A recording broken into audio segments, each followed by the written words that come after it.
Karena seorang penasehat yang kehilangan kendali ini, ketika kita lihat naik pitam di televisi nasional, bukan karena kegentingan negara, tapi karena debat soal ijazah mantan presiden. Maka dua kemungkinannya. Dia lupa sedang menjabat sebagai penasehat, bukan orator partisan. Atau memang sedang berperan sebagai alat kekuasaan, bukan penjaga profesionalisme Polri. Apapun itu, satu hal yang jelas, kita bisa simak bahwa Arianto Sutadi ini telah membuat blunder yang sangat besar, melampaui tupoksi sebagai penasehat. Penasehat seharusnya bicara dengan landasan hukum, ketenangan, dan akurasi.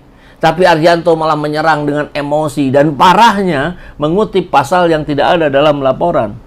Ketika pengacara lawannya membongkar bahwa tidak ada pasal provokasi dalam laporan Jokowi terhadap Roy Suryo dan kawan-kawan, Arianto tetap ngotot. Ini bukan sekedar salah ucap, tapi mungkin menyesatkan publik. Dan tentu ini memalukan buat institusi.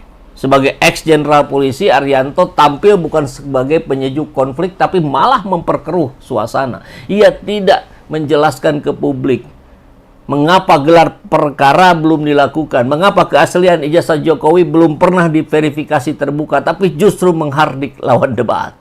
Dan lucunya, pas ketika publik sedang rindu pada citra polisi yang elegan dan kredibel, Arianto justru membuktikan sebaliknya.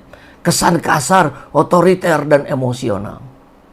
Maka pertanyaannya, ini penasehat atau provokator? Ternyata jabatan penasehat, jawaban penasehat itu berubah fungsi jadi penyulut amarah nasional. Tadinya publik ingin tahu soal gelar perkara ijazah Jokowi, malah disuguhi tontonan Pak Jenderal yang ngamuk di live TV.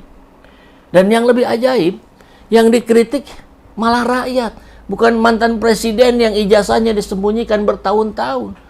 Coba bayangkan, Roy Suryo, pengacaranya Ahmad Huzinuddin hanya meminta keterbukaan.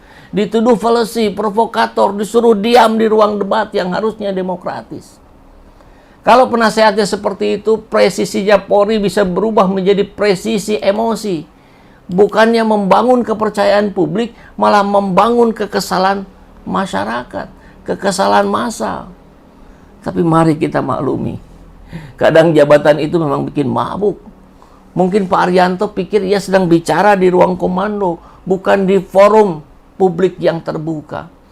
Atau mungkin juga ia sedang merasa sedang menyelamatkan wajah Pak Jokowi, padahal wajah itulah yang sudah lama ditutupi oleh ijazah fotokopi.